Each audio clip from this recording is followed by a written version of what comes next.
आगे आ जाए, क्या दिक्कत है।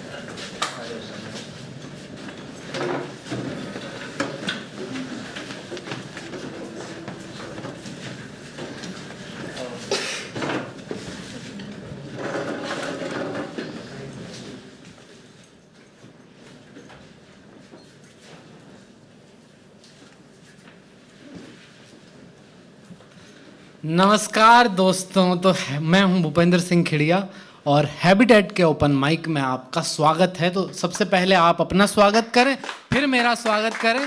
और तालियां जो है शुरुआत में एक जोश बन जाना चाहिए, जिससे हमें आइडिया लगे कि हाँ सभी लोग एक बराबर जोश के अंदर हैं। हाँ, अब ये तालियां सिर्फ होस्ट के लिए नहीं होनी चाहिए, है ना। जब भी कोई परफॉर्मर स्टेज पे आए, अपनी कविताएं सुनाए, तो हम क्या है कि लोगों का दुखड़ा तो बहुत अच्छे तरीके से शेयर नहीं कर सकते, लेकिन उनकी कविताएं ज़रूर सुन सकते हैं।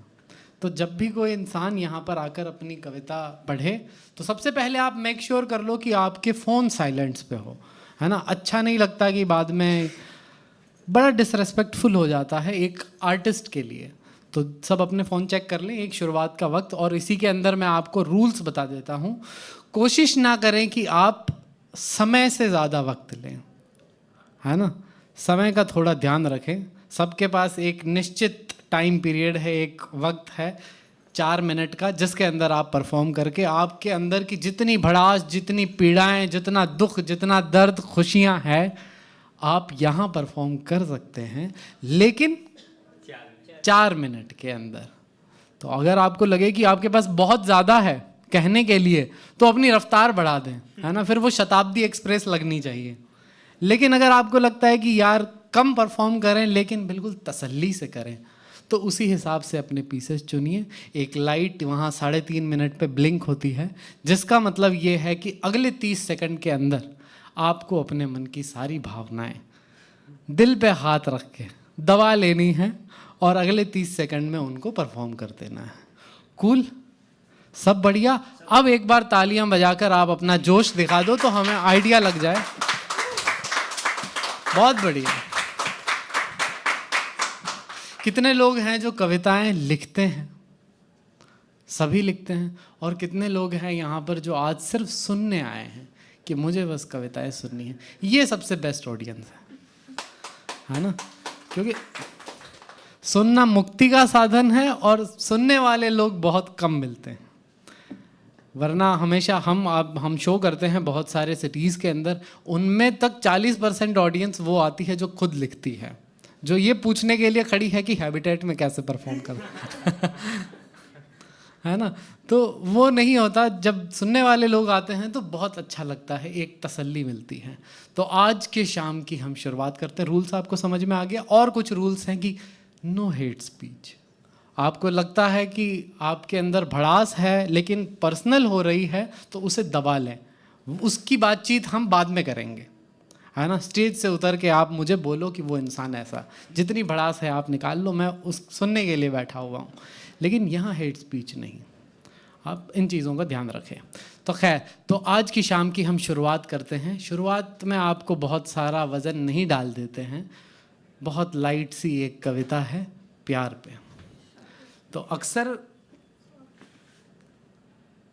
प्रेम में ऐसा होता है कि जब कवि लोग, जब आशिक धोखा खाते हैं, या फिर जब उनका प्यार सलामत नहीं बचता, तो उनके अंदर एक आग लग जाती है कि अब तो तेरी कहानी बेचूंगा, तुझे बदनाम कर दूंगा। सूफीज़्म कहता है कि प्यार वो नहीं है जिसमें आप किसी एक को गालियां दें। वो जैसा है, जहाँ पर है, सलामत रहे, चाहे आपके साथ नहीं है। गीत नहीं है, जीवे सोनिया जी चाहे किसी का हो के जी, माना कि तू अब नहीं मेरा, कभी था मेरा भी। हाँ, जीवे सोनिया जी। तो आप चाहे किसी के भी होकर रहें, खुश रहें, उसे उतनी गालियां ना दें। और तभी एक कविता थी, जब मेरे साथ ये प्यार का टकराव हुआ और पहली बार इसकी परिभाषाएं समझ आई, तो ये कविता लिखी गई थी कि असल प्रेम, मेरी तो बंद थी आंखें, बदन का कुछ पता न था, कभी बादल कोई मस्ती में आकर बरसता न था, मगर जब से असल के प्रेम को कुछ पास पाया है, मेरे अंदर किसी के होने का एहसास आया है। खुली जो बंद थी आंखें, नज़र किरणों से टकराई, ज़रा सी धूप आँखों में मेरे भी थी उतर आई। मैं अब जिस ओर जाता हूँ उजाले साथ जाते हैं, वहाँ पर भोर होती है वह पंछी गुनगुनाते हैं। वही खुशबू, वही चेहरा, वही हरकत, असर गहरा, वही थिरकन, वही बिजली, वही चमकान चमकीली, वही सुर और करतल भी, वही पग और पकतल भी, वही आनंद राहत का, मधुर स्वर अनाहत का, वही लहरों सा भल खाना, उछलना और इतराना, वही चंदा से आदत सीख कर आना नहीं आना।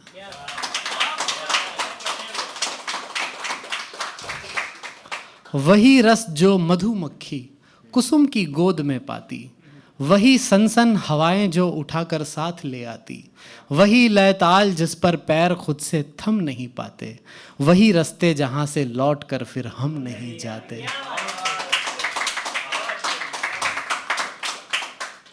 वहां पर अब तेरा होना न होना एक सा ही है। कला के वंश का नाती मैं दुनिया खुद बनाता हूँ, उसी में तैरता हूँ और उसी में डूब जाता हूँ। वहाँ पर अब तेरा होना न होना एक सा ही है। तो प्यार इतना बढ़ जाता है किसी वक्त पे कि आपको हर जगह उसकी पर उपस्थिति महसूस होने लगती है। तो ये एक कविता थी और आप लोग बहुत अच्छा सुन रहे हैं। तालियां लेकिन मिस ना करें। बहुत धीरे बजा रहे हो यार।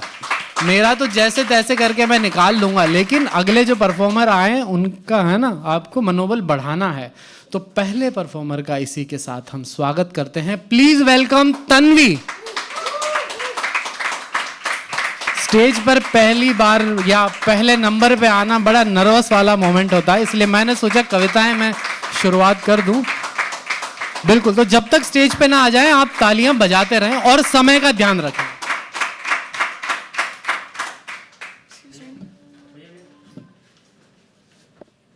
जब आपको इसे एडजस्ट करना हो तो ये यहाँ पर एक बटन है, इससे आप इसको प्रेस करके ऊपर और गुड इवनिंग। ये मेरा पहली बार है performance. So Tanvi Rajore this side. I have written over 250 poems, but this is my first time performing. So yeah, this will be in English. So this is our 4 poems ka series. The first one is the Enemies edition. His eyes burned sienna, her tongue rolled flames of coal. Both fought fearless, like the battle was for the harmony of their souls. When red ran in his veins, her heart pumped blue. Even when the clouds started to rain, they blazed with all the warmth they could. They never looked back to the blood they lost, neither cared for the tears and cuts they saw. All that mattered was the wound to still be raw, and like the lions, they shall loudly roar. Now it's the Friends edition. Still fighting, they held their gazes. With a blink of an eye, there were now shattered pieces of hatred. No one could see, only they could feel it in their silence, that they no longer wanted to feel the pangs of their distaste. So now with every breath of his, she matched her heart rate. With every step of hers, he matched his rhythm. Once sworn enemies now became friends, gave each other helping hand, never burnt again. The Lovers edition. They realized they were meant to be something else, not just allies or friends, but something that has no bounds, neither end. They fell for something they despised when their touch reminded them of endless ocean and skies, when their presence no longer struck their rage, when their smiles became the key to their lover's cage. When their eyes came into the picture, everyone else faded. It was just them, sunset, in a soulful embrace. And now, जब उनका दिल टूटता है, they become the exes. So now the exes edition. With the sunset, there came a night at their doorstep, made them choose between current happiness and later regret. So they parted ways in agony and in pain. One became sunshine, the other rain. Named each other as a life's bane. But with every bad ending, there exist thorns of good memories, that no matter how strong the thunder, brings out the long-awaited dawn as surrender. So now people wait for their battle and wars to see the miracle of shooting scars, the sunshine and rain showing off their powers, for the later rainbow and blossoms in the name of their scars, of the fairy tale that once sprinkled love charms. And this is the other piece of poetry now. The roads seem rusty, there are uncut stones on the pavement, there is blood on some of them, I doubt if this path is to the heaven. There's no one in sight, I have walked 100 miles. Even the mirage can't say otherwise, my vision is too watery it blinds.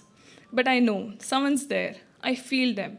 They are not good spies. It's easy to notice if someone is using your air to breathe when you are supposed to be alone in a summit in disguise. They see me walk. They see with whom my eyes lock. They pounce at every step. They pounce at every mistake. They are here to judge every step I take. They are kin to betrayal. They don't give brownie points for being loyal. They need chili spice drama, or while writing your life review, they won't be gentle. There's someone giving commentary to my name. There's someone giving commentary to my mime. They think I will stop my ray of shine. They love to call out my actions as crime, but baby, I learned how to write even before you could rhyme. That would be me. Thank you.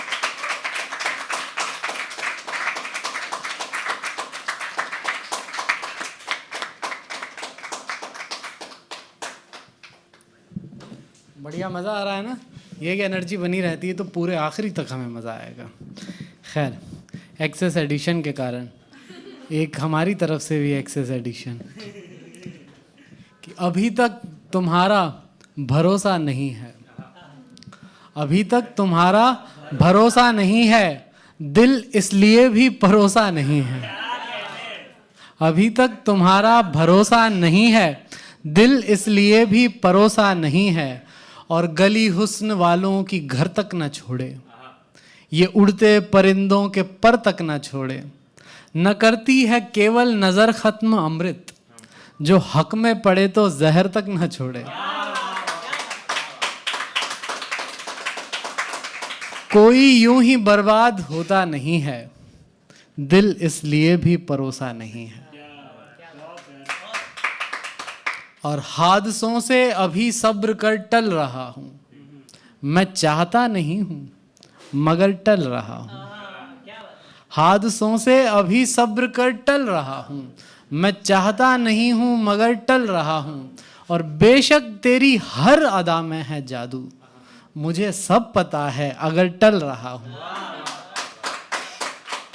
और जादू तो सच्चा भी होता नहीं है, दिल इसलिए भी परोसा नहीं है। और इसी के साथ हम अपने दूसरे परफॉर्मर को बुलाते हैं। तालियां बजती रहनी चाहिए। Please welcome Arfa.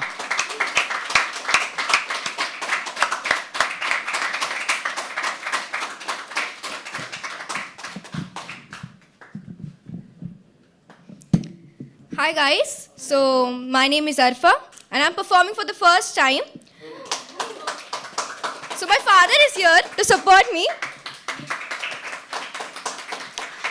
Okay, so मैं ना Gen Z हूँ थोड़ी, तो थोड़ा tolerate कर लेना please, ठीक है? तो I've written a piece on this generation, Gen Z. This is a generation we all are suffering. बस फ़र्क इतना है कि कोई दिखाता है और कोई छुपाता है। पीयर प्रेशर की आड़ में हम सब कहीं ना कहीं खुद को खो रहे हैं, पर फिर भी ठीक है ना, खुद को डाइल्यूशनल में रख रहे हैं, यूनिवर्सल साइन को अपना समझ रहे हैं। शिकायत तो बहुत है अपनों से, लेकिन रिश्तों की अहमियत को भी अनदेखा कर रहे हैं। ट्रॉमा, डिप्रेशन ये बोलना तो सीख लिया है, पर इसके पीछे का रीज़न जानने में हमें मौत आती है। स्क्रॉल करते करते ही अपने सपनों को स्क्रॉल कर दिया है। कभी लगता है कि रील्स और वाइटी शॉर्ट से हमारी ज़िंदगी का एक जीने का सहारा है। रील्स नहीं तो वाइटी शॉर्ट से ही अपना काम चला लेते हैं। सेल्फ लव के नाम पर खुद की 2-3 स्टोरीज लगा लेते हैं। ये बोलकर ही ज़िंदगी में आगे बढ़ लेते हैं। इंस्टा पर अपनी सोशल लाइफ पे थोड़ा फेक कर लेते हैं। खुद से ही खुद को तोड़ा है हमने। अनुव जैन के गाने सुनकर ही रिलैक्स कर लेते हैं, क्योंकि हम जेन ज़ी है यार। सब ठीक है बोलकर ही सब संभाल लेते हैं। Thank you so much.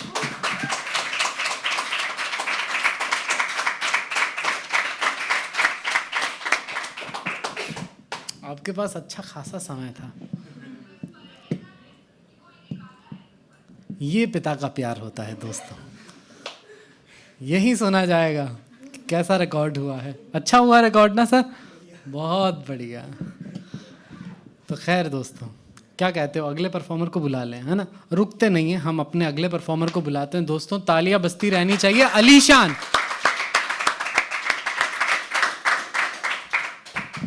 Thank you so much.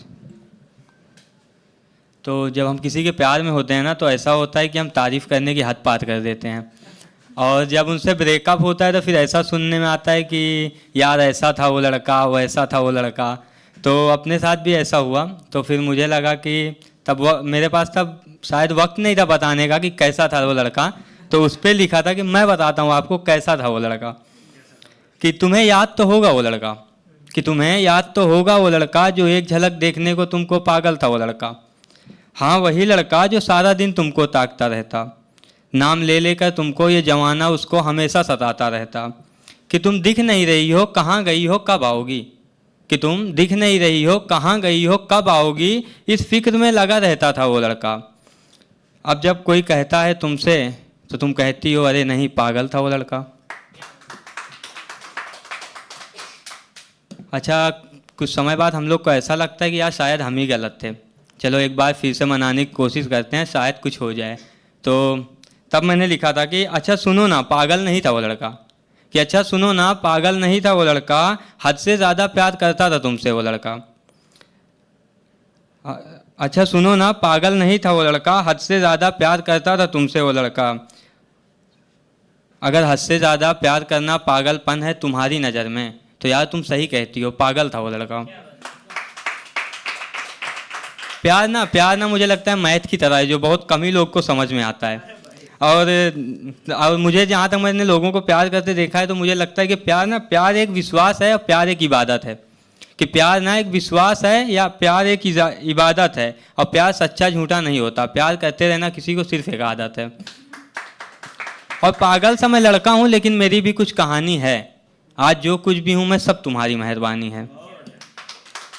काश तू उसे किसी मोड़ पे मिल जाए, इस आस में दर बदर भटकता रहता है वो लड़का। कि काश तू उसे किसी मोड़ पर मिल जाए, इस आस में दर बदर भटकता रहता है वो लड़का। तुम्हारी जब से छोड़ कर गई हो तुम, तुम्हारी याद में बस लिखता रहता है वो लड़का। तुम्हारे जाने के बाद बहुत उदास हुआ वो लड़का, तुम्हारा फ़ोन आएगा एक दिन ये सोच कर नंबर नहीं बदला वो लड़का। और दारू की बोतल उठाया था वो एक दिन, कि दारू की बोतल उठाया था वो एक दिन, बोतल फोड़ दी उसने और चाय से दिल लगा बैठा वो लड़का। तेरी मोहब्बत में पागल था वो लड़का, तेरी फिक्र में हमेशा लगा रहता था वो लड़का। अब छोड़कर चली गई हो तो सुन लो, कि अब छोड़कर चली गई हो तो सुन लो, जमीन पर बैठ के आसमान लिखता है वो लड़का। और एक दिन तुम्हारी शादी हो जाएगी, चली जाओगी तुम किसी और के घर। कि एक दिन तुम्हारी शादी हो जाएगी, चली जाओगी तुम किसी और के घर। सताएंगे तुमको सास से लेकर ननन के नखरे, कि सताएंगे तुमको सास से लेकर ननन के नखरे। और देवर का बूट कहाँ है, पति का सूट कहाँ है। कि देवर का बूट कहाँ है, पति का सूट कहाँ है। ससुर जी के चश्मे से लेकर बच्चों का स्कूल का शूज कहाँ है। और जब ये सब फिक्र तुम्हें सताने लगेगी, तब तुम सोचोगी यार मेरी भी फिक्र करने वाला था एक लड़का। और तुम्हारा भी लड़का एक दिन बड़ा हो जाएगा। कि तुम्हारा भी लड़का एक दिन बड़ा हो जाएगा, उसका भी दिल कहीं ना कहीं लग जाएगा। तुम उसको बहुत रोकना चाहोगी, पर वो तुम्हारे हाथ से निकल जाएगा।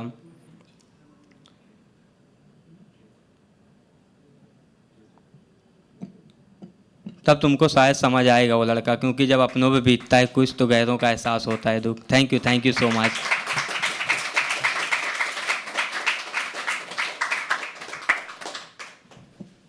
ऐसा था वो लड़का।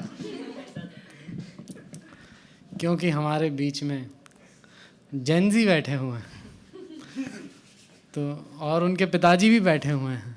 तो जेनजी लोगों को भी ये समझ में आना चाहिए कि पिताजी कब से मेहनत किए जा रहे हैं। तो ये पिताजी की तरफ से एक शेर है, कुछ पंक्तियां हैं कि पापा तो जीते उधार लेके, पॉकेट में थोड़ी पगार लेके। पापा तो जीते उधार लेके, पॉकेट में थोड़ी पगार लेके, बचाई पाई पाई बमुश्किल, उड़ाते हैं बच्चे डकार लेके।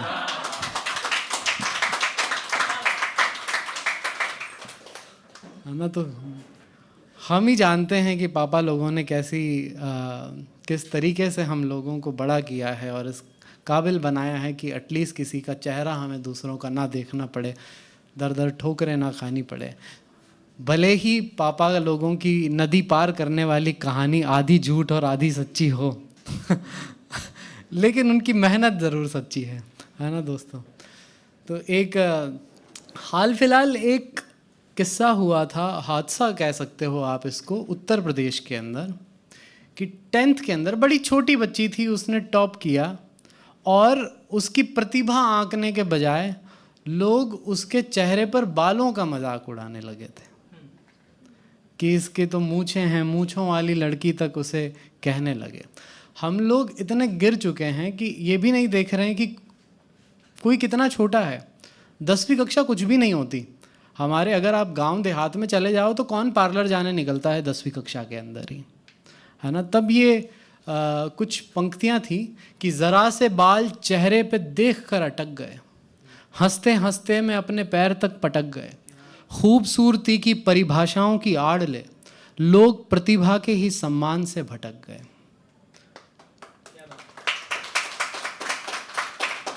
कुछ अपनी कड़वाहट और बातों को नर्म करो, ट्रोल करते हो एक लड़की को शर्म करो। लड़की जो कि आपकी बातों से अनजान थी, जिसके लिए ज़िंदगी कुछ थोड़ी आसान थी।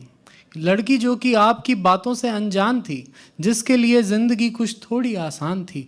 कल जिसे गर्व होना चाहिए था अपने पे, वही कल आपके कारण परेशान थी।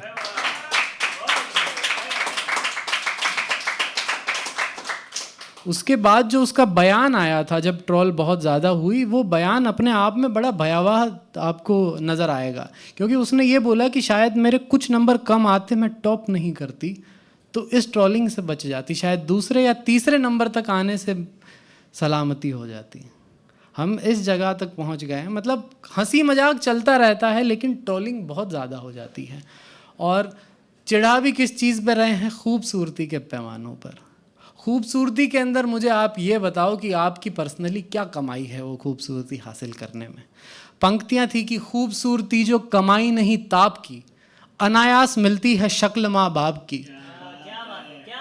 खूबसूरती जो कमाई नहीं ताप की, अनायास मिलती है शक्ल माँ बाप की। खुद निखरने लगती है, खुद ही ढल जाती है, मेहनत तो इसमें न ढेली भर है आपकी। फिर भी अकड़ आसमान अड़ जाती है, सुंदरी इतर बावली हो मंडराती है। चमड़ी के निखार का भी घमंड उसे, जो धूप लगते मात्र ही में सड़ जाती है। और वास्तविक खूबसूरती तो स्वभाव है, बौद्धिक लोगों का इसी बात पे झुकाव है। और आप जिसे खूबसूरती बताते हैं, कुछ नहीं, वो आपका हार्मोनल चढ़ाव है।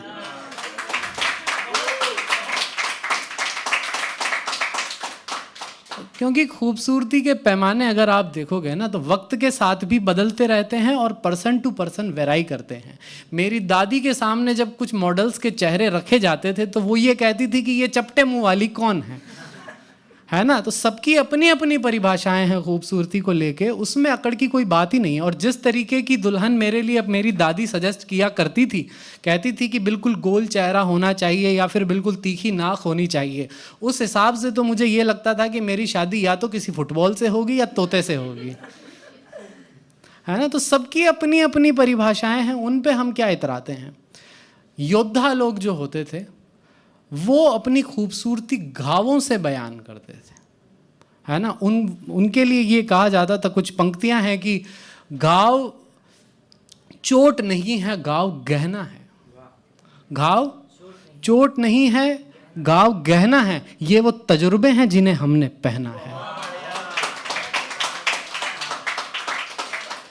पंक्तियां हैं कि वे जो मुसीबत में हंसते पनपते हैं, मैंने सुना है कि योद्धा ये कहते हैं, घाव पुरस्कार है वीर बंदों का, साबुत बदन सिर्फ कायर पहनते हैं।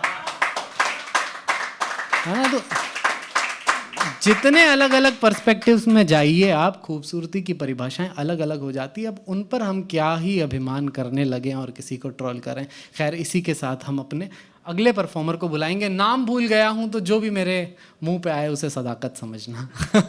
तो प्लीज वेलकम आर्यांश।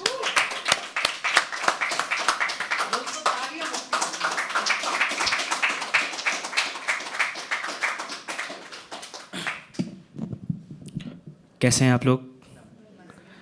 मेरा नाम आर्यांश अरोड़ा है। मैं बस्ती उत्तर प्रदेश का निवासी हूँ। एक बार अपने होस्ट के लिए जोरदार तालियां बजा दीजिए। अच्छा, तो सबसे पहले सबसे बेहतरीन बात वो है ये कि इंडिया वर्ल्ड कप जीत गई। Make some noise. And India का वर्ल्ड कप जीतना क्यों ज़रूरी था? आप ऐसे समझें कि आगे बढ़ना था, कुछ पुराने सिरों को छोड़ना था। तो उस पर मैंने कुछ लिखा था कि दोबारा से जीने का जुनून मिल गया, दोबारा से जीने का जुनून मिल गया, आखिर में अब मुझे सुकून मिल गया, आंखें नर्म हुई, तलाश खत्म हुई, 19 नवंबर को 29 जून मिल गया। ये ऐसे ही था बस। अब कुछ शायद अपने पे ही लिखा था कि मैं बहुत सेल्फ ऑब्सेस्ड हूँ, मैं बताता हूँ कि वो फूल दिखने में तो एकदम कमाल का था, वो फूल दिखने में तो एकदम कमाल का था, पर बदनसीब था, हिस्सा टूटी डाल का था। एक ख्वाब जैसा था बचपन मेरा और एक दिन, एक ख्वाब जैसा था बचपन मेरा और एक दिन, मैं जब सो के उठा तो 23 साल का था, मैं जब सो के उठा तो 23 साल का था। और भैया भी खूबसूरती के बारे में बात कर रहे थे।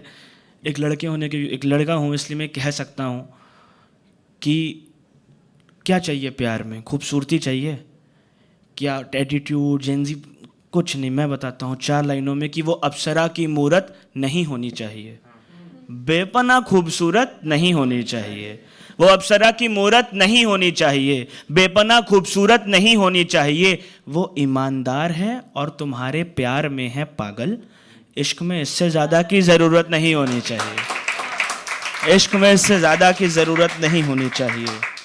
और इसके बाद एक बड़ी प्यारी सी है, कुछ अच्छी बातें। ताना मतलब समझते हैं? टॉन्ट।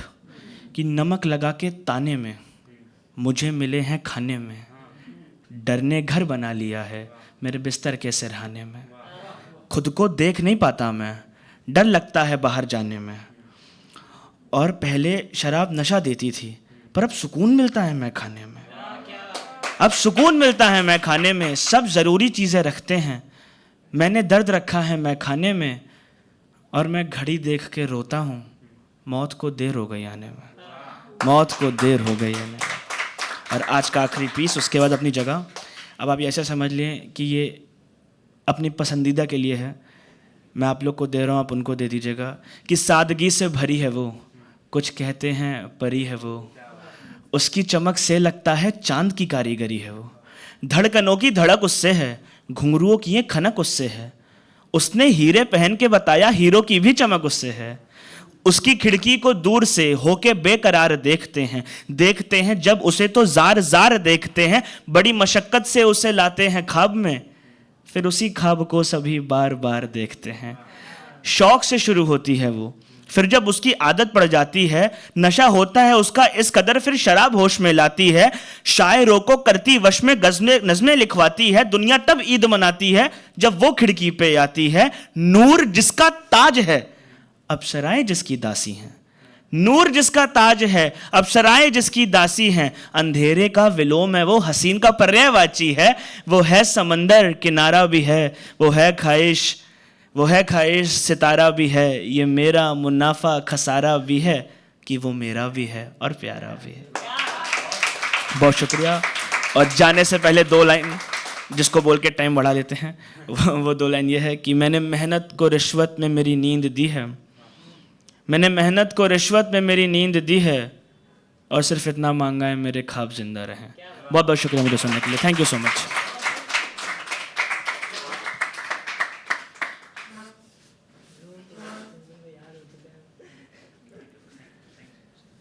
बहुत बढ़िया।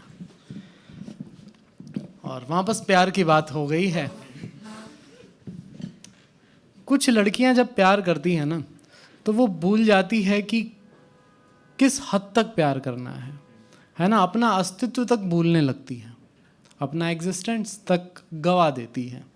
कुछ पंक्तियां हैं कि खुद को खोने की तैयारी हो गई, खुद को खोने की तैयारी हो गई, इश्क में ऐसी बीमारी हो गई, साथ सागर का ऐसे निभाया, खुद नदी आप भी खारी हो गई।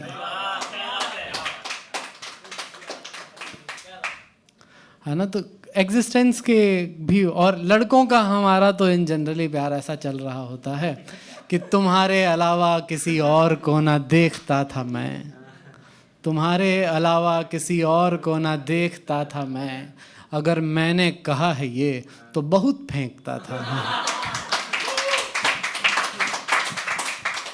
सभी के लिए नहीं है, जनरलाइज नहीं करते हैं, लड़के भी प्यार करते हैं।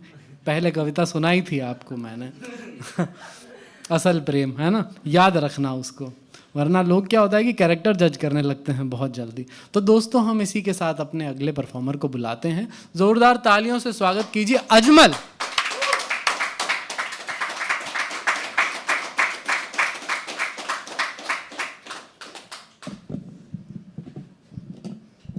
हाय एवरीवन, हाय।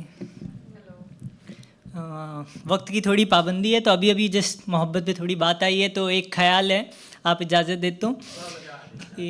सारे हद गुज़र जाने को तैयार कर बैठे थे, हम इस कदर तुम पर एतबार कर बैठे थे। सारे हद गुज़र जाने को तैयार कर बैठे थे, हम इस कदर तुम पर एतबार कर बैठे थे। इस ख्याल में कि तुम समझ जाओगी मोहब्बत हमारी, हम आँखों से कब का इजहार कर बैठे थे। एक उम्मीद, इस ख्याल में कि तुम समझ जाओगी मोहब्बत हमारी, हम आँखों से कब का इजहार कर बैठे थे। एक उम्मीद सी थी कभी तुम भी पूछ लो खैरियत हमारी, हम इश्क में ख़ुद को बीमार कर बैठे थे। और दोस्ती तो मैंने बाद में की तुमसे, दोस्ती पहला स्टेप होता है मोहब्बत का, तो दोस्ती तो मैंने बाद में की तुमसे, पहली नज़र में तो हम प्यार कर बैठे थे। अब एक छोटी सी स्टोरी है। तो मोहब्बत में है ना कि एक शुरुआत होती है कि मेरी मोहब्बत की शुरुआत हुई है चाय से। चाय आप सभी को पसंद है, तो उसी के ऊपर एक छोटी सी कहानी है मेरी, तो वही सुनाना चाहूँगा। कि वो एक सवाल मेरे से पूछा करती थी अक्सर कि सुनो चाय पीने चलते हैं। पूछा करती थी, क्यों बोला ये स्टोरी के एंड में आपको शायद पता चल जाए। कि वही है कि सुनो, वो पूछ रही है मुझसे कि सुनो चाय पीने चलते हैं। ऐसा वो अक्सर तब पूछा करती थी जब वो थोड़ी उदास हो, ऐसा वो तब पूछा करती थी जब उसका दिन बड़ा ही वाहियात हो, ऐसा वो तब पूछा करती थी जब उसे चाय पीनी होती थी, ऐसा वो तब भी पूछा करती थी जब उसे चाय पीने का बिल्कुल मन नहीं होता था। असल में ऐसा वो तब पूछा करती थी जब उससे मुझसे बातें करनी होती थी, ऐसा वो तब पूछा करती थी जब उसे अपने दिन भर की बातें मुझे बतानी होती थी। तो अक्सर इसी चाय की वजह से हम मिला करते थे। वो कभी मुझसे ये नहीं कहती कि आज तुमसे मिलने का मन है, वो बस चाय का जिक्र करती और हम मिल लेते। अक्सर वो मुझसे इस बात पर खफा रहती थी कि सिर्फ वो मुझसे क्यों पूछती है सुनो चाय पीने चलते हैं, मैं क्यों नहीं। और उसके इस सवाल पर मैं ये मुस्कुरा कर कह देता कि मुझे तुमसे मिलने के लिए किसी चाय के बहाने की ज़रूरत नहीं। तो अक्सर हम इसी चाय पर मिला करते थे। चाय तो कुछ पल में ही ख़त्म हो जाती, ना जाने हम बैठे क्या किया करते थे।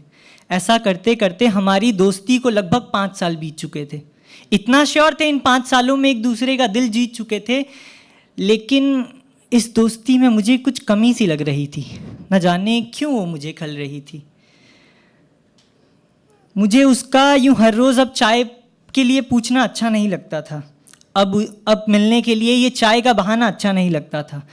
ये सारी बातें मैं उसे बताना चाहता था। तो एक दिन 8 नवंबर 2021 जब उसका कॉल आया और उसने पूछा कि सुनो चाय पीने चलते हैं, मैंने भी हाँ कह दिया और हम चले गए।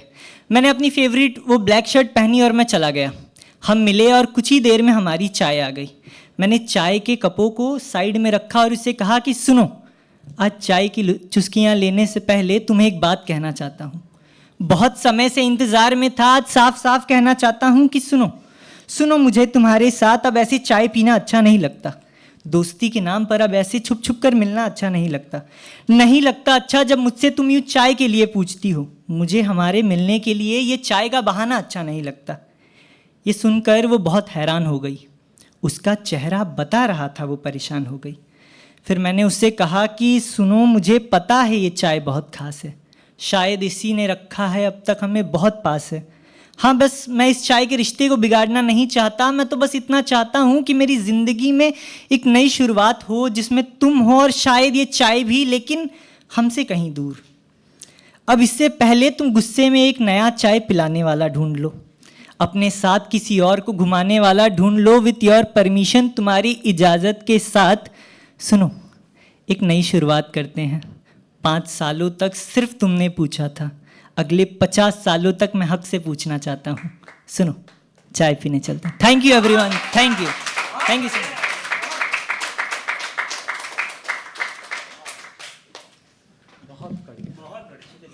चाय तो वैसे भी भारत के अंदर फीलिंग है। किसे लगा था कि अंग्रेज़ों से पहले हम चाय नहीं पिया करते थे और अंग्रेज़ों के बाद हमने चाय पीने की ऐसी तलब बिठाई कि हमसे अंग्रेज़ तक पीछे रह गए। 2 काम तो ऐसे हमने किए, क्रिकेट और चाय, है ना, कि जिसमें हमने अंग्रेज़ों को बहुत पीछे छोड़ दिया कि हम ही नंबर 1 पे आने लगे। चाय वैसे ऐसा सब्सटेंस है नहीं जो दूध के साथ पिया जाए, लेकिन भारतीयों को हर चीज़ में दूध मिलाने की ऐसी आदत है कि उन्होंने मिला दिया और हम एटलीस्ट उनसे टेस्टी चाय पीते हैं। इस बात का हमें घमंड है।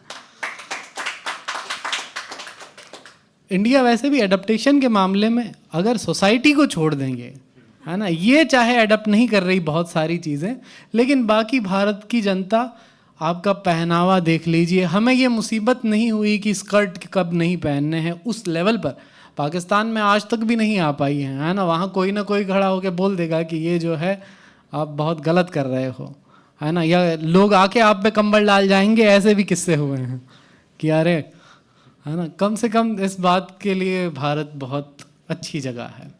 खैर, भारत तो उतना ही अच्छा है, लेकिन हमारे ऑफिस उतने ही ख़राब है, हमारा जॉब का कल्चर उतना ही ज़्यादा ख़राब है।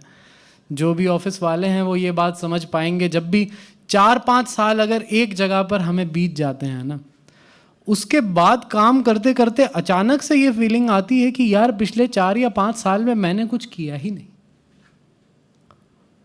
अचानक से सारी फीलिंग बदल जाती है। हम कमा भी रहे थे, लेकिन जब देखते हैं कि एक मूल्यवान वक्त हमने कहाँ निकाला, तो पता चलता है कि कुछ भी नहीं किया। पंक्तियां हैं कि एक अरसे से काम कर रहा है ये मन पर, एक अरसे से गुमशुदा है कहीं लगता है। एक अरसे से काम कर रहा है ये मन पर, एक अरसे से गुमशुदा है कहीं लगता है। जानलेवा है जॉब का सड़ा ऑफिस कल्चर, कुछ किया भी तो कुछ किया नहीं है लगता है। और प्यार में धोखे खाए बहुत सारे लोग होते हैं, ये पंक्तियां हैं। तो होता क्या है कि बहुत सारे लोग प्यार में वो चोट हासिल करने के बावजूद भी उस इंसान के साथ बने रहते हैं। उसके बहुत सारे कारण हैं, लेकिन उसमें से एक कारण ये है कि उसमें ही नया कुछ ढूंढे आज फिर से हम, चाहे गलती भुलाने में वक्त जाता है। उसमें ही नया ढूंढे आज कुछ फिर से हम, चाहे गलतियां भुलाने में वक्त जाता है। और उसका धोखा इसलिए भी माफ़ कर देना है, दिल को फिर से लगाने में वक्त जाता है। बहुत टाइम लगता है एक अच्छा शख्स अपने लिए ढूंढने में, है ना। तो इसी के साथ हम एक बहुत प्यारा नाम है यार, अगला हम बुलाते हैं कवाइश को। बहुत प्यारा नाम है। मैंने पढ़ा, मैंने कहा कि काश हमारा भी कोई ऐसा नाम रखता।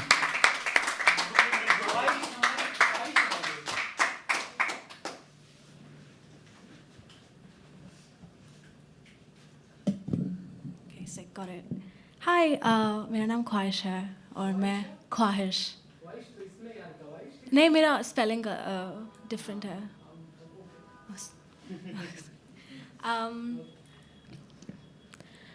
Pardesi, a person not native to the country, an alien, a stranger, or someone who just doesn't belong. The word Pardesi and I have been best friends forever. It's followed me every time I went to India. I heard in the casual conversations of aunties. I smelled it in my cup of chai. I felt it in the weight of my jhumkas. And I saw it in my plate full of jalebis. Pardesi.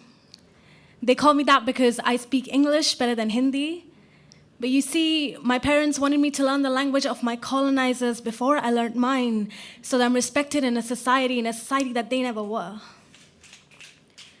It's true. जज्बा को बयां करने के लिए मैं कभी हिंदी का उपयोग नहीं करती, क्योंकि मेरी हिंदी मुझे ही समझ नहीं आती. My tongue speaks two languages, but my heart speaks none. So tell me, how do I tell my mind that the languages I know don't know me at all?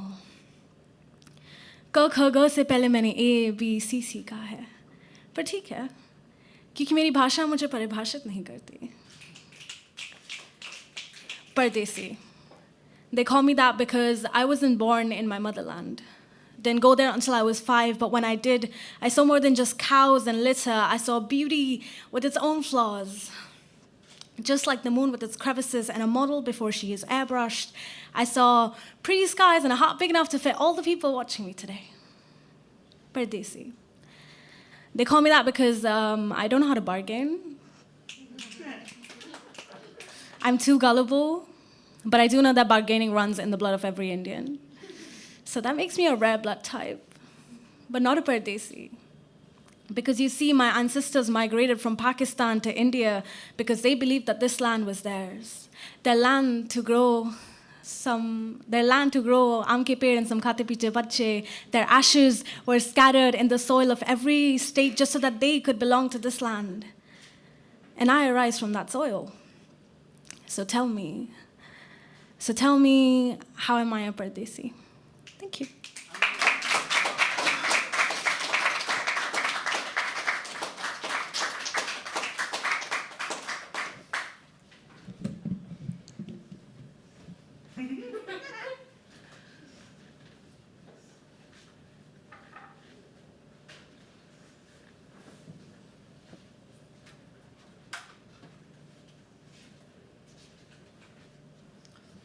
अच्छा नाम है, उतना भी अच्छा नहीं है. फिर इतना तो है ही, हमारा भी दिया ही है ना. भूपेंद्र शब्द का अगर आप संधि विच्छेद करो तो भू का मतलब होता है धरती, भूप का मतलब होता है राजा, प्लस उसके साथ लगता है इंद्र, यानी कि राजाओं का राजा. ऐसे तो अपना नाम भी है ना. हाँ भाई, मेरी क्लास में ये गलत नहीं कह रहे, मेरी क्लास में जब भी कोई ये ब्लू पेन के लिए आवाज़ लगाता था, मुझे यही लगता था कि भूपेंद्र बोल रहा है कोई, है ना. खैर, और स्कूल के दिनों में यार नाम बड़े अच्छे तरीके से हो जाते हैं. हमारा एक दोस्त था ध्रुव, उसका नाम ध्रुव से ध्रुव हो गया. साउंड पे खेलने लगे हम, ध्रुव ध्रुव करने लगे, और ध्रुव से उसको हमने हु कर दिया, उस पर भी वो सुनने लगा था. देखो, भारत के अंदर जब तक नाम ना बदले हम लोग, बाकी कितने ही लोग आपको परदेसी बताने लगे, लेकिन भारत के अंदर एटलीस्ट कोई परदेसी नहीं है. बाहर से आया हुआ भी ऐसा लगता नहीं है कि परदेसी है ना. हमारे वहाँ जो कुछ क्रिश्चियन फादर सिस्टर वगैरह थे, बाहर के थे, सेंट पॉल से मैं पढ़ा था, और उन्होंने भोजपुरी सीख ली थी, बहुत कमाल की, है ना. तो आप भारत को ना भी अपनाए तो या तो भारत आपको अपना लेगा, या किसी न किसी तरीके से आपके रंग रूप के अंदर घुल ही जाएगा. उन्होंने भी जब चाय पीना सीखी तो वो भी अब दूध वाली चाय ही पीते हैं, है ना. तो मज़ेदार है. खैर, एक चीज़ भारत के साथ बहुत बेकार हुई कि हमारे यहाँ पर, क्योंकि एक बीच में पूरा आंदोलन चला था जिसमें ये बताने का प्रयास किया जा रहा था कि भारत ने शायद कोई उपलब्धि उससे पहले हासिल नहीं की है, तो उस चक्कर में जो उपलब्धियाँ भी हमारे नाम थी, उनका क्रेडिट भी इस देश के पास नहीं आया. आप ये सोचो कि हल्दी में रोग प्रतिरोधक क्षमता है, इसके पेटेंट तक विदेशी कंपनियाँ ले रही हैं. हाँ, जबकि हमारे तो हल्का सा भी कुछ हो जाए तो हल्दी का लेप, हल्दी का दूध, ये सब तो कब से चला आ रहा है, लेकिन हमारे पास पेटेंट नहीं है इस चीज़ का. वैसे ही पाइथागोरस थ्योरम जो थी, वो पाइथागोरस ने नहीं दी थी, ऐसा माना जाता है कि उस स्कूल ऑफ थॉट ने दी है ना. तो बोधायन जो थे, उन्होंने रस्सी के माध्यम से सबसे पहले पाइथागोरस थ्योरम को एक्सप्लेन किया था, विकर्ण को एक्सप्लेन किया था. लेकिन उन्होंने शब्दों के, क्योंकि गणित में तब न्यूमेरिकल्स यहाँ नहीं चल रहे थे ना, तो शब्दों से एक्सप्लेन किया जाता था, तो उन्होंने रस्सी के माध्यम से पाइथागोरस थ्योरम को एक्सप्लेन किया. उसका क्रेडिट फिर आया बाहर. लेकिन जब देश अपने आत्मसम्मान के लिए आवाज़ उठाता है तो वक्त के साथ ये सारी चीज़ें भी बदलती है. अब पाइथागोरस थ्योरम को पाइथागोरियन कहा जाने लगा है ना. तो एक पंक्ति थी कि हिस्ट्री एक अनफेयर सॉन्ग है, फर्जी है सब इसके कोरस। हिस्ट्री एक अनफेयर सॉन्ग है, फर्जी है सब इसके कोरस। बोधायन ने सूत्र दिया और क्रेडिट ले गया पाइथागोरस। तो खैर,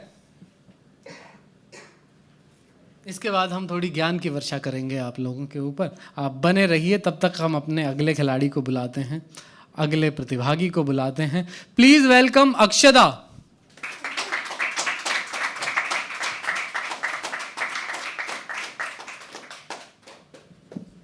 आज भूपेंद्र और मैंने सोचा था ट्विनिंग करके आएंगे, घर से प्लान बनाया था। I'm gonna use this.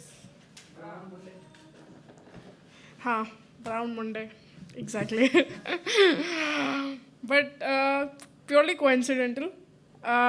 Today I want to talk to you about something personal because poetry open mic है, हम सब personally बातें करते हैं। मेरा नाम अक्षदा है and I proudly identify as pansexual. अभी recently Pride Month हुआ था, if everybody knows about it. But we still don't have is marriage equality laws in India, right? I'm 30 years old. I'm thinking about marriage. And unfortunately, I fell in love with a girl. अब जितने लोग मेरे से पहले आए हैं वो बता चुके हैं कि लड़कियों के साथ मोहब्बत करना कितना खूबसूरत होता है। ठीक है, मेरे को बताने की ज़रूरत नहीं है। But if you look, like love stories, you know, have always had this thing where it almost seems impossible to be together.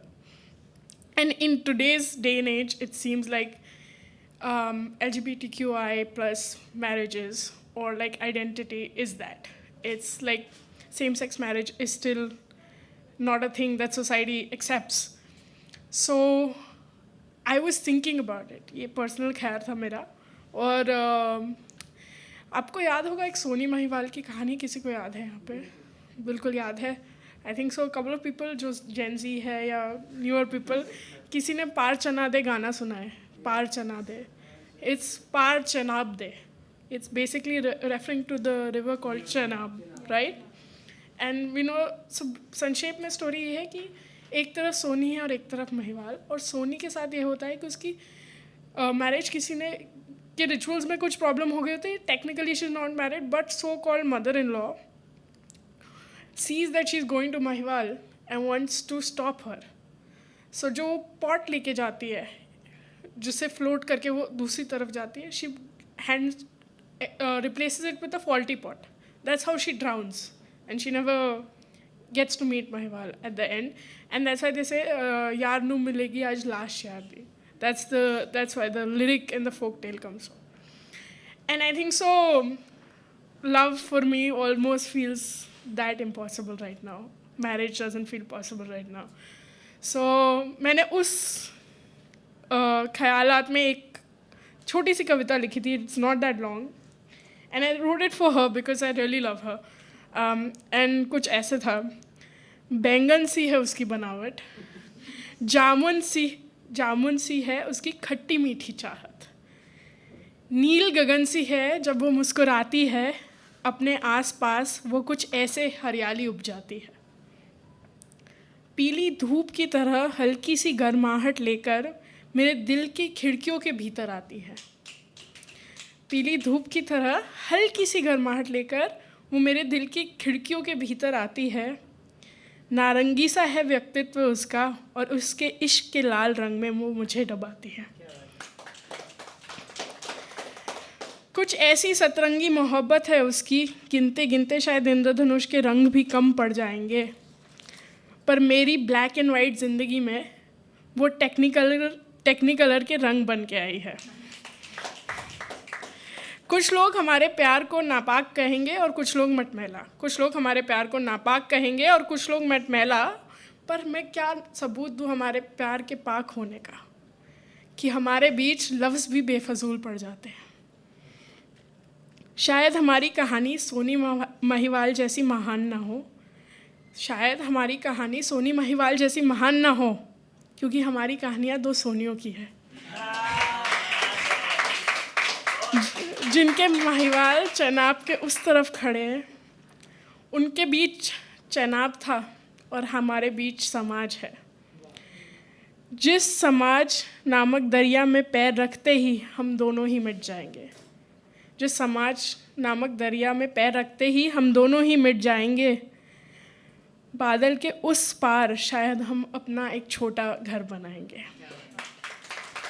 And I would and with this line कि इस सतरंगी मोहब्बत के लिए लड़ते लड़ते शायद हम दोनों ही फना हो जाएंगे। Thank you guys. That's been my time. Welcome back your host guys. My twin brother right now.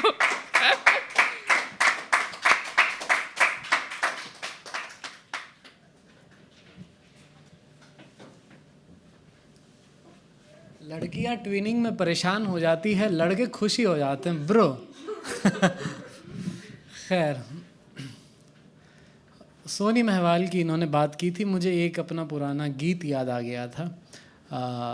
कैस और लैला का उसमें हल्का सा रेफरेंस था। मैं पहले तो गीत ही लिखता था, और गीत लिखना बहुत एक सूदिंग प्रोसेस होता है कि आप अपने शब्द लिखें भी और उसके बाद उसे गुनगुनाएं भी। सूफिज़म के अंदर एक कंसेप्ट आता है कि आप दूरी इतनी मिटा दो कि आप दोनों बिल्कुल एक ही हो जाओ, यानी कि खल्क और खालिक, बनाने वाला और उसकी क्रिएशन दोनों एक हो जाए और उसमें कोई भी फ़र्क महसूस ही ना हो। आपका प्रेमी और आप दोनों बिल्कुल एक ही शख्स लगने लगे।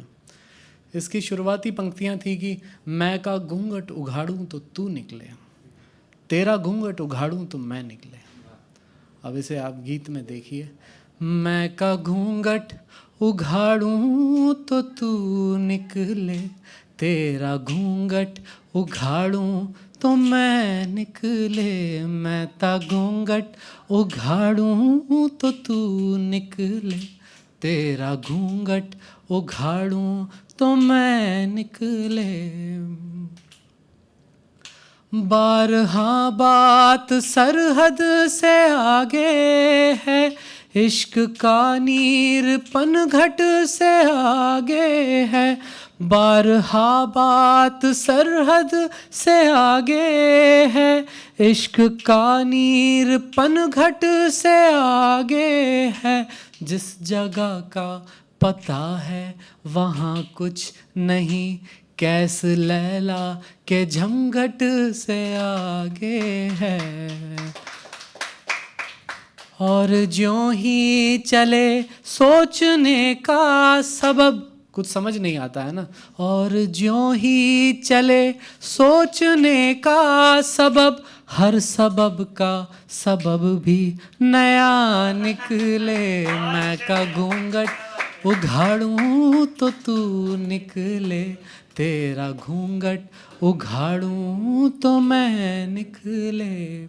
ये तहलका जो सच्चाई से दूर है, तेरी मेरी भी रुसवाई से दूर है।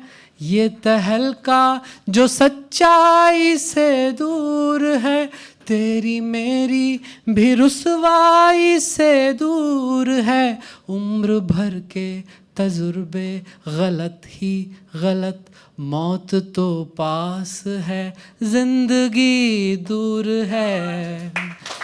जब भी सोचा कि सब कुछ समझ आ गया, जब भी सोचा कि सब कुछ समझ आ गया, बस उसी पल समझ से धुआं निकले। मैं का घूंघट उघाड़ूं तो तू निकले, तेरा घूंघट उघाड़ूं तो मैं निकले। दोस्तों, ये एक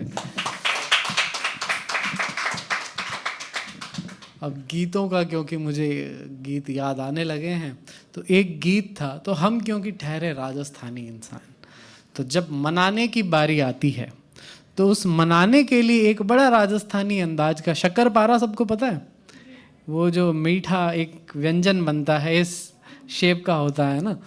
तो मनुहार करूं मैं किससे तेरी और कैसे करूं अगुवाई।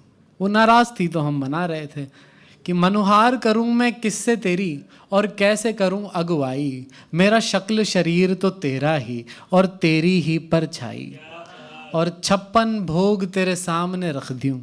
फूडी इंसान क्या करे, 56 भोग तेरे सामने रख दूं शक्कर पारा। गुड़ से मीठे नैन तेरे पर नीर बहे क्यों खारा। गुड़ से मीठे नैन तेरे फिर नीर बहे क्यों खारा। और कोटिक चेहरे, करोड़ों चेहरे, कोटिक चेहरे सम्मुख गुजरे, गुजरे सब चौबारा।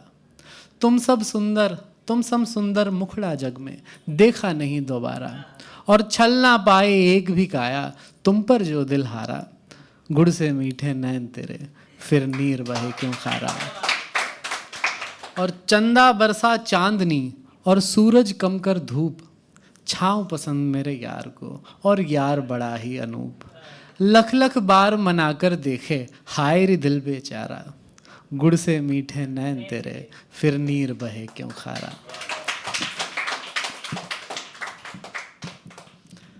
गीतों को कभी और गा के सुनाएंगे, आज उतना भी हमारे पास वक्त नहीं है, तो अगले परफॉर्मर को हम बुलाते हैं। दोस्तों तालियां बजती रहनी चाहिए और प्लीज वेलकम प्रेरित। आखिरी में आए हैं लेकिन हमने पहले बुलाया है ना।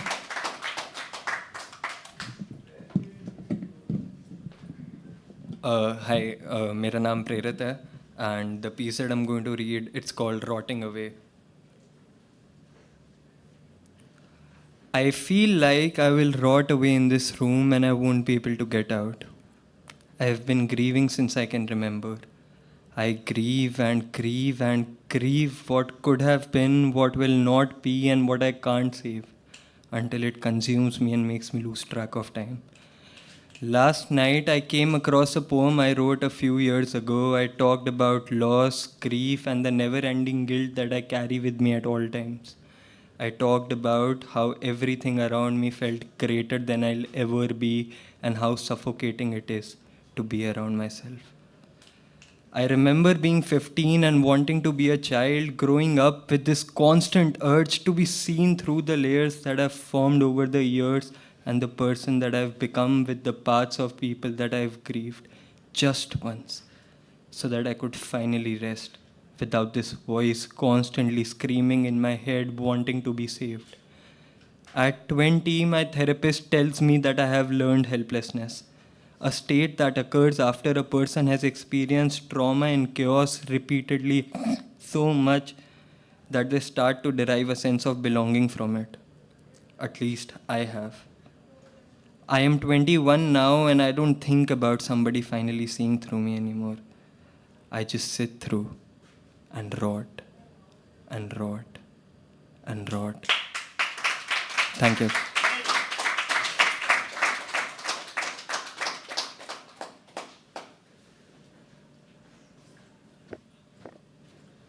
और इसी के साथ हम अपने अगले परफॉर्मर का स्वागत करते हैं। Please welcome Shravani.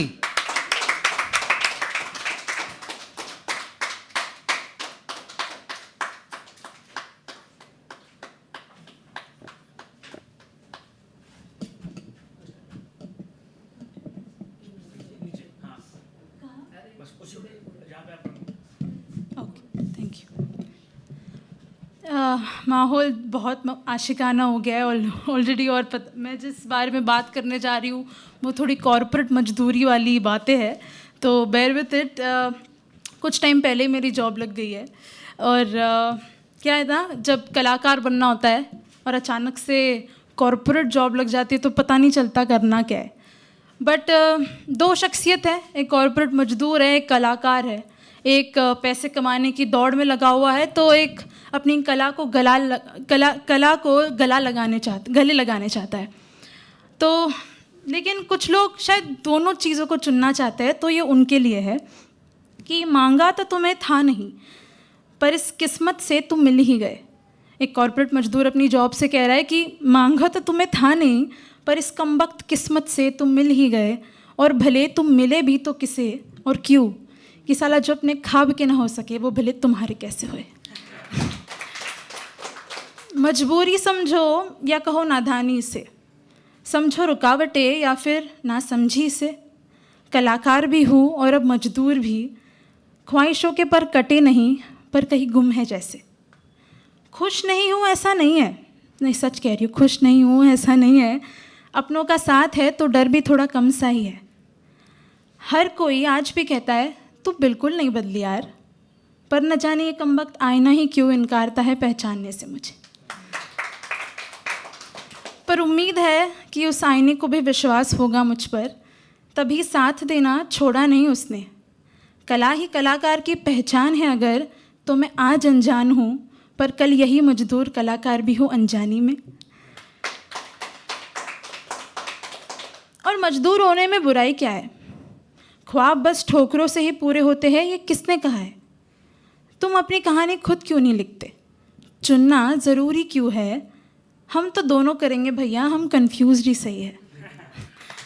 So to all those who dream while not forgetting your responsibilities, and for those who do not shy away to say that they love their art, but it's not their job, तुम्हें हक है अपना रास्ता चुनने का, और जो फैसला ना हो रहा हो तो तुम्हें इस बात का भी हक है कि अपने आप को थोड़ा वक्त देने का। और इस ब्लैक एंड वाइट के ज़माने में तुम्हें बिल्कुल हक है अपना ग्रे चुनने का। Thank you so much.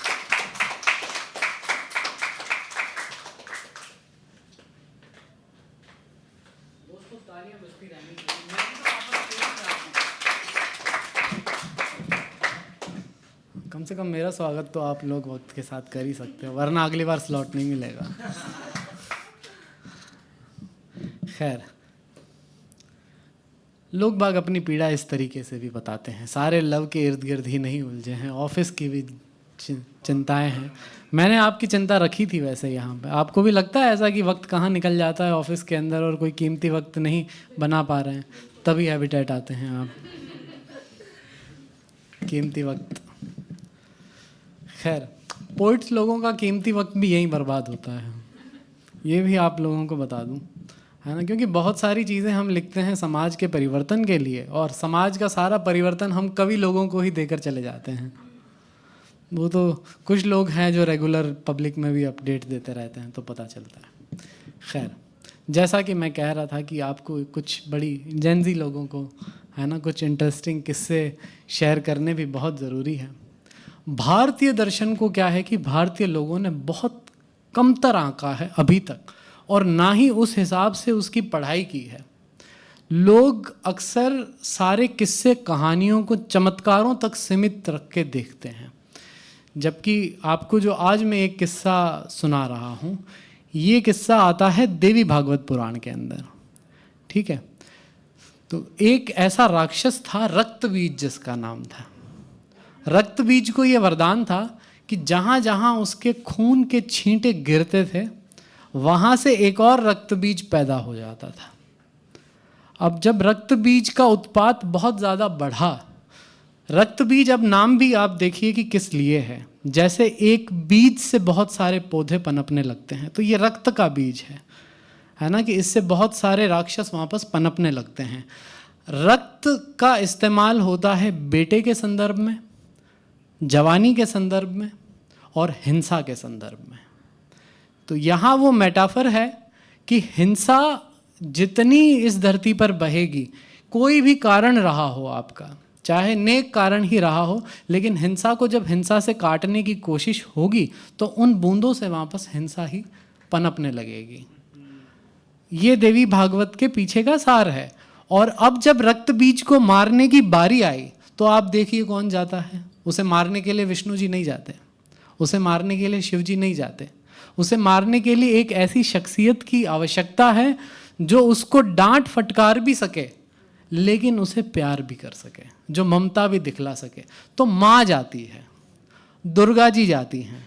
और दुर्गा भी, क्योंकि हमने ये सब ने देखा है कि ज़्यादा लाड प्यार से भी बेटे बिगड़ते हैं और ज़्यादा डांट डबकार से भी लोग ढीठ बनते हैं।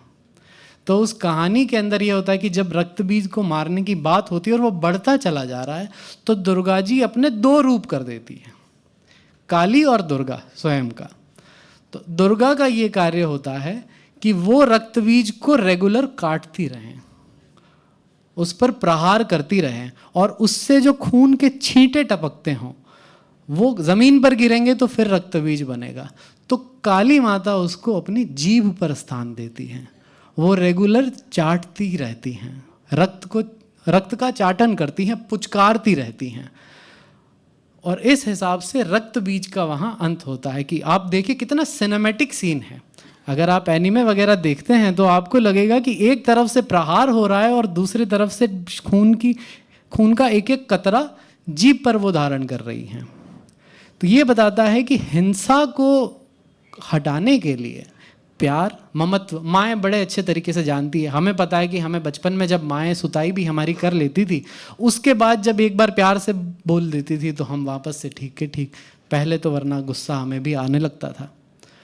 तो ये जो कहानी है, अब लोग उस पर्सपेक्टिव से नहीं देखते, ना ही लोग दर्शन के पर्सपेक्टिव, उन्हें बस दिखता है कि एक रक्तबीज था, एक कोई राक्षस था जिसको मार दिया गया। लेकिन हर एक चीज़ के अंदर किसी न किसी तरीके से समझाने की कोशिश की गई। अब इसी घटना पर ये कुछ पंक्तियां हैं कि कर सके जो बिगड़े पुत्रों पर आघात भी, है ना, कि कर सके जो बिगड़े हुए पुत्रों पे आघात भी, रक्त बीजों के अहम का भी जो उच्चाटन करे, और आघातों से हिंसा भी न पनपे, इसलिए माँ वही जो रक्त का पुचकार कर चाटन करे। हाँ, तो हिंसा को समाप्त करने का तरीका प्यार ही है फाइनली, और सिर्फ प्यार से भी आप लोग बिगड़ते हैं।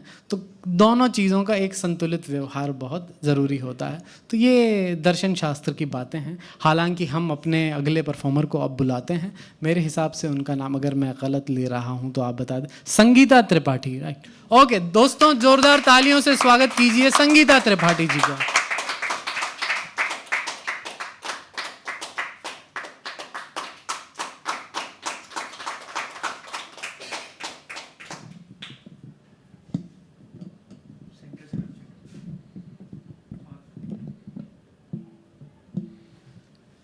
हाय। कहते हैं ज़िंदगी चलने का नाम, चलते रहो। लेकिन कभी कभी ऐसा लगता है कि चल के, भाग के, दौड़ के थक गए हैं और ज़िंदगी को एक ठहराव चाहिए। तो उसी पर एक कविता लिखी है मैंने। मेरी कलम रुकी सी है, मेरी कलम रुकी सी है, जज्बात थोड़े हैं नाकाम। दिल को जहाँ सुकून मिले वो कौन सा है मुकाम। दर्द भी अब हंस रहे हैं, दर्द भी अब हंस रहे हैं, और ख्वाब थोड़े हैं बेलगाम। जीना मुश्किल हो भले ही, पर जिंदगी है इसका नाम। है दिखावा हर तरफ, है दिखावा हर तरफ, रिश्ते का भी वही हाल है। कागज़ों की है कीमत और प्यार बड़ा तंगहाल है। यहाँ सभी हैं दौड़ में, यहाँ सभी हैं दौड़ में, पर मंजिल की कोई नहीं खबर। यहाँ सभी हैं दौड़ में, पर मंजिल की कहीं नहीं खबर। एक अनजान सी तलाश में भटक रहे सभी दर बदर। एक ठहराव चाहिए, एक ठहराव चाहिए, दिल को चाहिए एक ऐसी शाम। एक ठहराव चाहिए, दिल को चाहिए एक ऐसी शाम, जहाँ संग हो अपने सभी और प्यार का ही हो प्याम।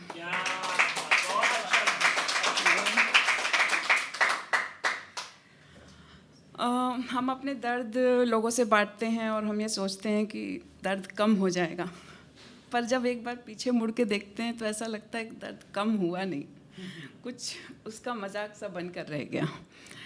तो उस पर एक कविता लिखी है मैंने। बहाओ न अश्क तुम, बहाओ न अश्क तुम कि लोग उसे बस पानी कहेंगे। बहाओ न अश्क तुम कि लोग उसे बस पानी कहेंगे। तुम बयां दिल का दर्द करोगे और लोग कहानी कहेंगे। जो गम आँखों में छिपा है उसे कोई पढ़ न सकेगा। जो गम आँखों में छिपा है उसे कोई पढ़ न सकेगा। जो पैसे से खरीद पाओ उसे ही जिंदगानी कहेंगे। लोग खैरियत पूछें तो बस कह देना कि मज़े में हूँ। लोग खैरियत पूछें तो बस कह देना कि मज़े में हूँ। तकलीफ़ बताया तो उसे आदत पुरानी कहेंगे। किसे फ़र्क पड़ता है, किसे फ़र्क पड़ता है कि किस राह से तुम गुज़रे हो, किसे फ़र्क पड़ता है कि किस राह से तुम गुज़रे हो, जो पैरों में चुभ जाएं कांटे तो तुम्हारी ही नादानी कहेंगे।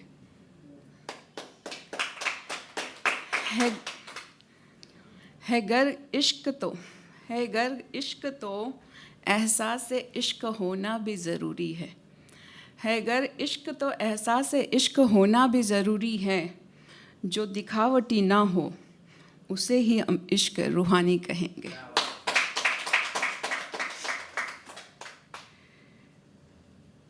एक और इसी पर एक कविता सुनाना चाहूँगी कि दर्द में टूट कर बिखरने की मनाही नहीं है, दर्द में टूट कर बिखरने की मनाही नहीं है, पर जो दर्द बयां कर सके वो स्याही नहीं है।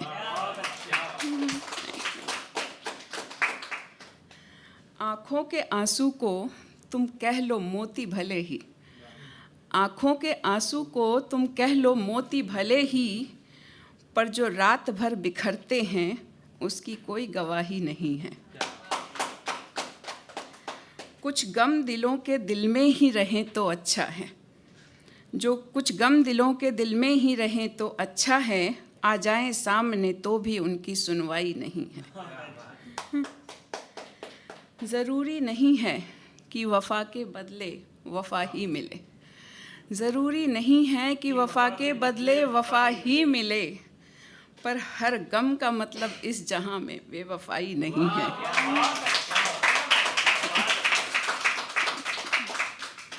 हर कोई चल रहा है एक सफ़र में यहाँ, हर कोई चल रहा है एक सफ़र में यहाँ, पर हर सफ़र में मंजिल मिले ऐसी कोई कमाई नहीं है।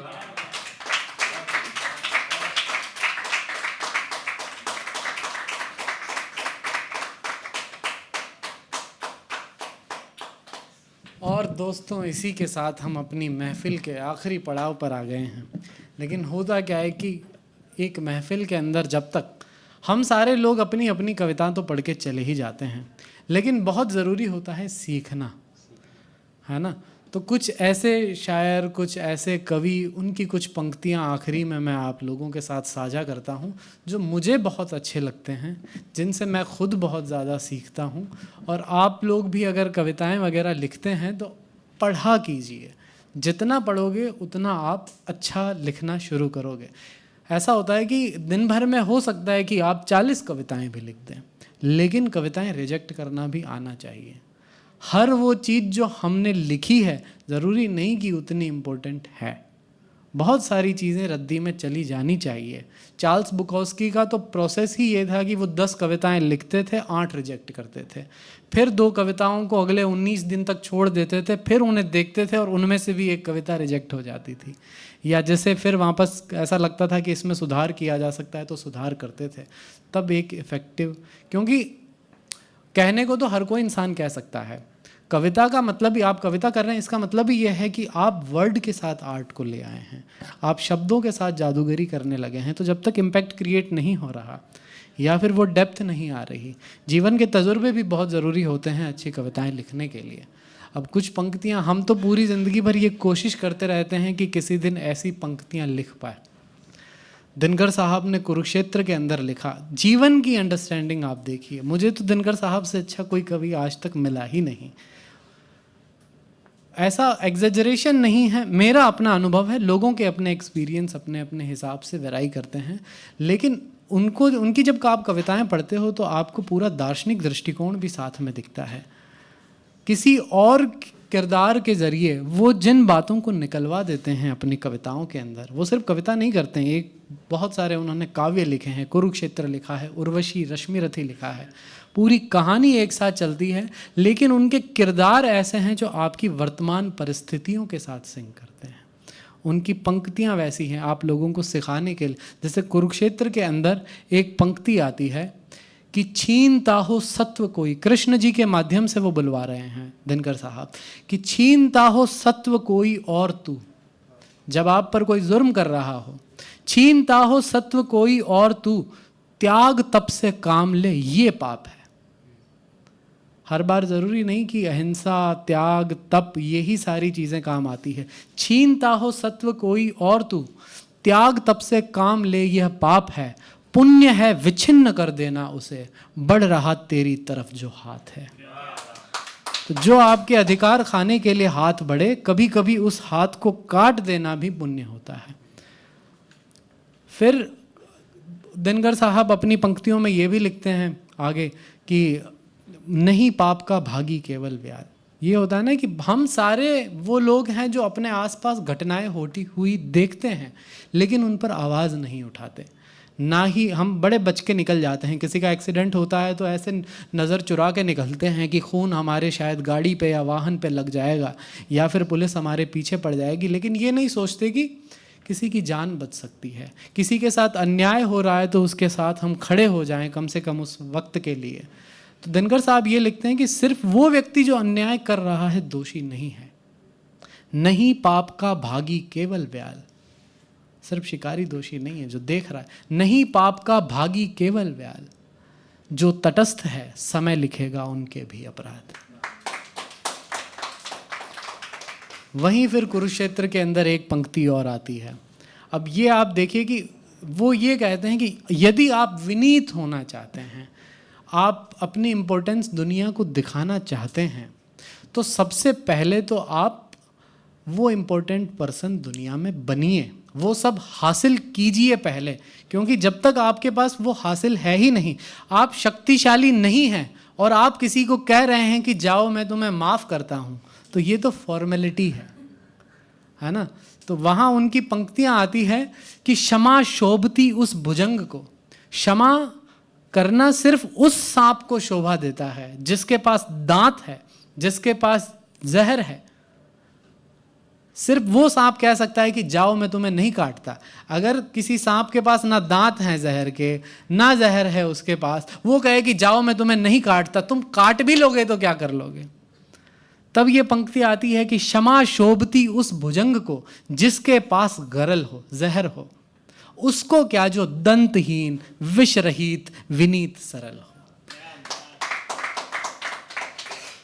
ये सारी पंक्तियां जो हैं ये सिर्फ ऐसे बैठे बैठे नहीं निकलती, इनके लिए मंथन करना पड़ता है, दुनिया देखनी पड़ती है और फिर बहुत सारे आयाम उनके नज़र आते हैं। आप कुरुक्षेत्र अगर पढ़ोगे तो मेरी तो पूरी कुरुक्षेत्र की किताब रंगी हुई है, इतनी हाईलाइट कर रखी है, ऐसा लगता है कि ये तो पूरी किताब ही याद कर ही लेनी चाहिए। रश्मिरथी के साथ भी यही हाल है। और यदि आप हिंदी में रुचि रखते हो तो आपकी हिंदी आप कम से कम इस लेवल पर सिर्फ इसलिए सुधारना ताकि उर्वशी जैसी पुस्तक आपसे मिस ना हो जाए। उससे बेहतरीन हिंदी में कविता, आर्ट नहीं लिखा गया आज तक। वहाँ से मेरी एक कविता भी प्रेरित है। उसका किरदार, दो किरदार हैं, एक पुरुरवा है जो धरती का राजा है और एक अप्सरा है जो स्वर्ग की अप्सरा है, बड़ी सुंदर है, लेकिन उसे प्यार हो गया है पुरुरवा से और वो ये बता रही है कि धरती कितनी सुंदर है और पुरुरवा की चाह ये है कि स्वर्ग पाले। और तब जो स्वर्ग का इल्यूजन को तोड़ा जाता है, वहाँ पर एक कविता है, धरती पर ही स्वर्ग का अभ्यास होना चाहिए।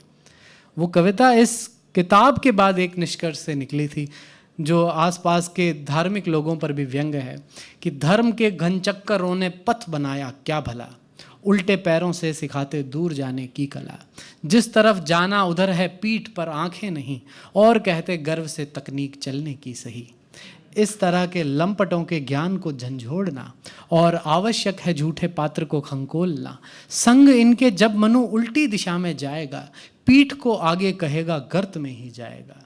जी रहे गति रोक कर केवल विरोधाभास में, धरती पे जो ना छुआ मिल जाएगा आकाश में। आज तक मुल्ला जी दोहराते रहे इस बात को, दूर दारू से रखो हम मोमिनों की ज़ात को। मद है वर्जित बोलती है पुस्तकें अपनी कहो, और नहरें बहती है जन्नत में मदिरा की अहो। इस तरफ बैठे मुनि यूं मौन अद्भुत ओढ़कर, अप्सरी की कामना करते हैं नारी छोड़कर।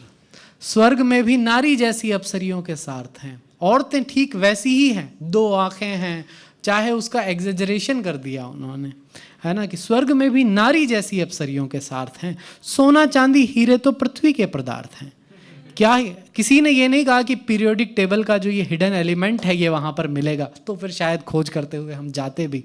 बिल्कुल स्वर्ग जो है वो धरती का ही एक्सटेंशन लगता है कि इस तरफ बैठे मुनि यूं मौन अद्भुत ओढ़कर, अप्सरी की कामना करते हैं नारी छोड़कर, स्वर्ग में भी नारी जैसी अप्सरियों के साथ हैं, सोना चांदी हीरे तो पृथ्वी के पदार्थ हैं।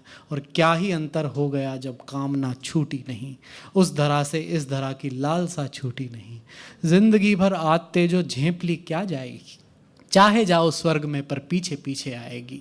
इस तरफ छूना भी समझा पाप जिसको उम्र भर, उस तरफ कैसे अचानक छू लोगे मन मोड़ कर।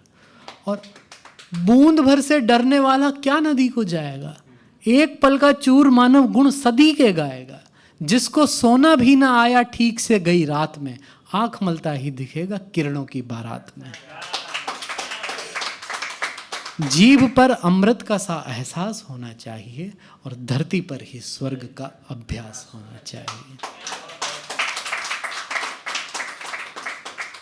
तो नारी पुरुष प्यार की वेदना और ये सारी चीज़ें अगर आपको देखनी हो बहुत सुंदर रूप में, तो आप अपनी हिंदी इतनी ज़रूर करें या डिक्शनरी लेके बैठें, तो आपको उर्वशी में बहुत ज़्यादा मज़ा आएगा। बहुत सारे फॉर्मेट तक उन्होंने उसमें ट्राई किए हैं। स्पोकन वर्ड फॉर्मेट भी आपको उसके अंदर मिलेगा, लय ताल वाला भी मिलेगा, जिसमें राइमिंग नहीं है वो फॉर्मेट भी आपको मिलेगा। कम से कम 30-40 फॉर्मेट आपको एक अकेली उर्वशी, एक अकेली कहानी, एक अकेली कविता में मिलते हैं। 150 पन्ने की तो एक कविता है उनकी, तो आप देखिए बहुत प्यारा। और इसी ऐसा नहीं कि सिर्फ हम एक ही, पंजाब के अंदर भी अभी हमने लैला मजनू की भी जो बात की थी, फिर कैस लैला की बात की थी, तो पंजाब आप बहुत सारे लोगों को नहीं पता है, जैसे नादान परिंदा लोगों ने गाना सुना है ना, तो उस गीत के अंदर पंक्तियाँ आती हैं, लोग उसका क्रेडिट इरशाद कामिल को ही देने लगते हैं, है ना, कि कागा रे मोरी इतनी अरज तो से चुन चुन खाई हो मांस। बाबा बुल्ले शाह की कविता है ये, उनकी पंक्तियां हैं कि कागा सब तन खाइयो। होता क्या है कि गांव में औरतें कोयल, कौआ, पपीहा इनके थ्रू अपने साजन का, अपने प्रेमी का वेट किया करती थी, इंतज़ार किया करती थी, तो उनसे बातचीत में वो कहती थी। और कौआ क्या होता है कि जब कोई लाश होती है ना, वो सबसे पहले उसकी आंख पे झपट्टा मारते हैं और आंख निकाल के ले जाते हैं। तो वो ये कह रही है, बाबा बुल्ले शाह ने जो प्रेम को लिखा है कि कागा सब तन खाइयो, मोरा चुन चुन खाइयो मांस, दो नैना मत खाइयो, मोहे पिया मिलन की आस। ये सार था। और आप जब बहुत सारी कविताओं को अगर आप देखने लगे तो फिर आपको पता चलेगा कि यार कहाँ से इनका श्रेय आता है। साहिर लुधियानवी की एक पंक्ति है, प्यार में हम सभी लोगों पे शायद सबसे बेहतरीन पंक्ति कह दी गई कि तुम किसी और को चाहो, तुम मुझे न चाहो तो कोई बात नहीं, तुम किसी और को चाहो तो मुश्किल होगी, है ना। तो ये सारे आप पढ़ते रहिए, बहुत सारे शायरों के अगर आपको नाम चाहिए आप मुझसे पूछिए, जब चाहे पूछिए। आपको 10-20 किताबें तो मैं ऐसे ही, और मैं तो किताबें दे भी देता हूँ पढ़ने के लिए बाकायदा, आप बस उसे सलामत रखें और वापस लौटा दें। किताबें बहुत बड़ा धन है हमारा। तो खैर दोस्तों, इसी के साथ हम आज की महफिल को यहीं पर समाप्त करते हैं। एक बार आप सभी के लिए तालियां, और जो भी लोगों ने परफॉर्म किया है स्टेज पे आ जाएं एक ग्रुप फोटोग्राफ के लिए। और वेंसडे को यहाँ पर क्रिएटिव ब्लॉक पार्टी होता है, तो कितने बजे है वो शो? 8 बजे फ्री रहता है आई गेस। नहीं आप दोस्तों, लेकिन बहुत सस्ता रहता है। आप जितने में यहाँ कविताएं पढ़ने आते हैं उससे तो सस्ता पड़ जाता है, आपको हाफ पड़ जाता है। और बहुत अच्छे आर्टिस्ट आपको लाइनअप में मिलते हैं। आप लोग इसलिए भी देखने जाएं क्योंकि वहाँ से आपको पता लगेगा। यहाँ जब बहुत सारे लोग रेगुलर परफॉर्म करते हैं और अच्छी कविताएं करते हैं तो हैबिटेट ऑलरेडी अपने लाइनअप में उनको स्थान देता है। तो ये जो आपको यहाँ 4 मिनट मिलता है, वहाँ आपको 10 मिनट 15 मिनट बराबर बाकायदा अच्छे से मिल सकता है। और सीखने को आपको बहुत मिलेगा क्योंकि अच्छी कविताएं आपको लाइनअप्स में अक्सर मिलेगी। और यहाँ भी आप सब लोग जो लिखते हैं एक दूसरे से आप कांटेक्ट किया करें, ग्रुप बनाएं। ग्रुप से क्या होता है कि बाद में तो हर एक ग्रुप टूट ही जाता है, लेकिन शुरुआत में आदमी तो पूरा ग्रुप में ही ग्रो किया है ना। हमने तो जब एक दूसरे से सारी चीज़ें शेयर करना शुरू की, वरना हमसे वल्नरेबल बियाबान के अंदर कोई और प्रजाति नहीं। यहाँ दौड़े तो शेर खा ले, पेड़ों पे चढ़ें तो तेंदुआ फिर वहाँ भी मौजूद, सांप सपेरे सारे लोग, ना हम में दौड़ने की उतनी ताकत। तो बेसिकली हम जो आज जो प्रजाति बने हैं वो 2 ही कारणों से बने हैं, एक तो है डेटा, एक म्यूचुअल शेयरिंग, है ना। तो आप सभी ग्रुप बनाएं, एक दूसरे से अपनी कविताएं साझा करें और ऑनेस्ट फीडबैक लें, रिव्यू। ऐसा नहीं कि भाई आप तो बहुत फाड़ दिया फोड़ दिया, लेकिन फीडबैक भी कहाँ अच्छा हो सकता है कहाँ नहीं। तो दोस्तों अब जो भी परफॉर्मर हैं आप आ जाइए यहाँ पर स्टेज पे, और आप सभी के लिए मैं तालियां बजाता रहता हूँ।